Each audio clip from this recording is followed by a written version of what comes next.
If you want to factory reset your Samsung Galaxy A56 5G using recovery mode, then you will need to prepare the USB cable and you will need to connect your phone to a computer with that cable.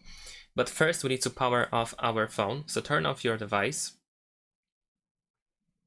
After that, we need to press and hold the power button and volume up button.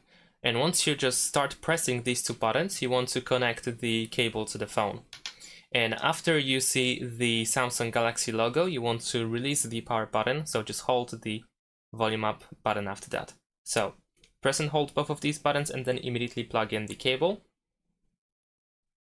And now we can release the power button and just hold volume up. And there we go. Now we are in the recovery mode. We can release the volume up button. And here we can scroll down to choose the wipe data / factory reset option. So we navigate by using volume buttons and choose the factory reset option and confirm with the power button. So here you can choose factory data reset after that. And then if you select this option, if there are any additional instructions, then just follow them. And that's it. Thanks for watching. Leave a like and subscribe to my channel and see you in my next videos. Bye.